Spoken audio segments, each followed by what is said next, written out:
Myślisz o zostaniu spawaczem, stolarzem lub innym rzemieślnikiem? Pracujesz w zawodzie od 20 lat i nie wiesz, gdzie podziały się twój słuch i wzrok? A może twoje dziecko właśnie zaczyna interesować się narzędziami i boisz się, żeby nic mu się nie stało? Jeśli odpowiedź na którekolwiek z tych pytań brzmi tak, to jesteś w dobrym miejscu.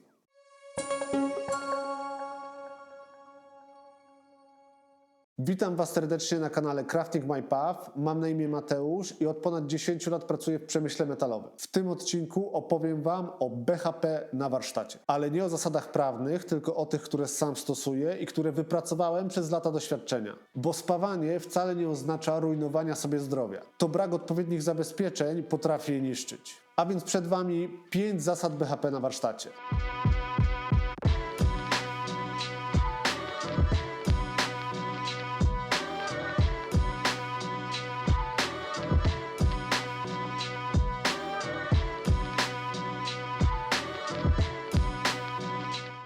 Okulary, stopery, rękawice.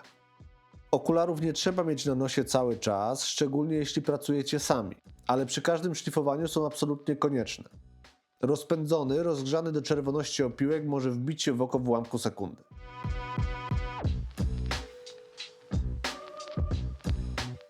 Stopery chronią słuch i naprawdę robią świetną robotę.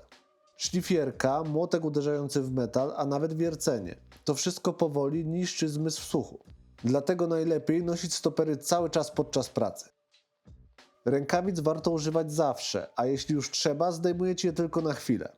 Chronią przed ostrymi krawędziami, gorącymi elementami i pułapkami, których w warsztacie nie brakuje. No i pozwalają zachować dłonie w dobrym stanie, co dziś nikogo już nie dziwi, ale nadal robi różnicę.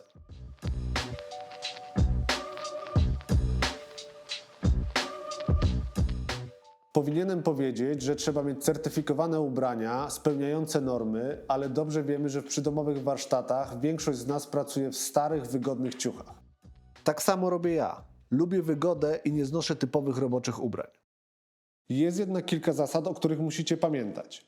Do spawania zawsze zakładajcie coś z porządnego materiału i z długim rękawem.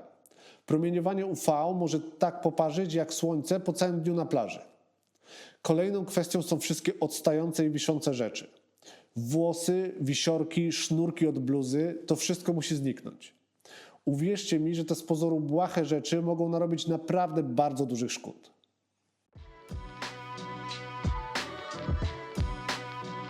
Obuwie to również bardzo ważna kwestia. Spody, jak również noski butów muszą być wzmocnione. Spód buta musi chronić Was przed wbijaniem się ostrych rzeczy, np. gwoździ, w stopę. Nosek buta chroni palce przed uderzeniem w kanty i gdy spadnie na nie coś cięższego.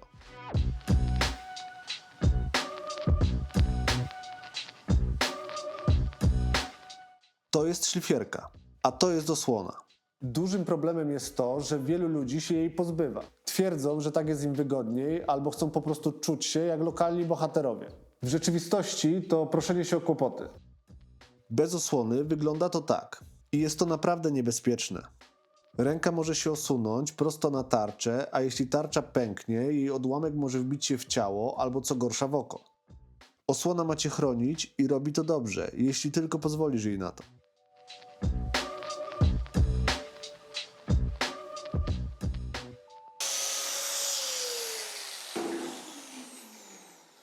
Dajcie znać w komentarzach, co myślicie o takim podejściu do pracy i czy dodalibyście coś jeszcze do tej listy. A teraz lecimy z kolejnymi zasadami.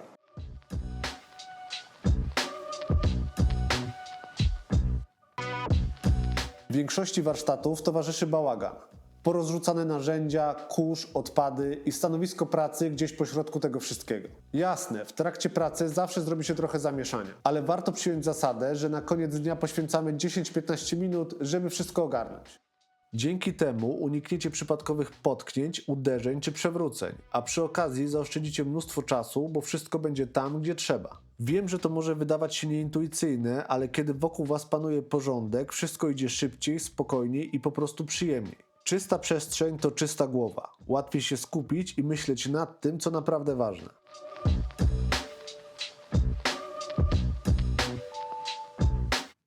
Pośpiech to główny powód, przez który zapominamy o wszystkich wcześniejszych zasadach. Pracować trzeba mądrze, a nie szybko. Wtedy efekty są najlepsze. Lepiej poświęcić chwilę więcej, niż później naprawiać błędy. Skaleczenia, stłuczenia, opiłki w oczach. To rzeczy, które zatrzymują Was na dłużej niż kilka minut spokoju. A jeśli skończy się szpitalem, może potrwać jeszcze dłużej. Pracując, nie śpieszcie się. Róbcie wszystko dokładnie. Bądźcie świadomi tego, co robicie i co dzieje się wokół Was. To nie tylko oszczędzi Wam bólu, ale też przyniesie najlepsze efekty. Z pośpiechu nie rodzi się jakość, tylko błędy, które później trzeba naprawiać. Każdy detal buduje nie tylko to, co tworzycie, ale też Wasze umiejętności. Prawdziwe rzemiosło to cierpliwość i zrozumienie procesu. Także jeszcze raz podsumowując. Środki ochrony osobistej, odpowiednie ubrania i obuwie, osłona zawsze na szlifierce, porządek w miejscu pracy, spokój i dokładność zamiast pośpiechu. To naprawdę proste zasady, ale potrafią zaoszczędzić sporo czasu i kłopotów. I dotyczą nie tylko początkujących, ale również starych wyjadaczy. Niezależnie, czy pracujesz u kogoś, czy na własny rachunek. Pamiętajcie, żeby nie dać się wyzyskiwać, cenić swoją pracę i ciągle się rozwijać. Czekam na Wasze pytania i opinie w komentarzach. Trzymajcie się i do zobaczenia.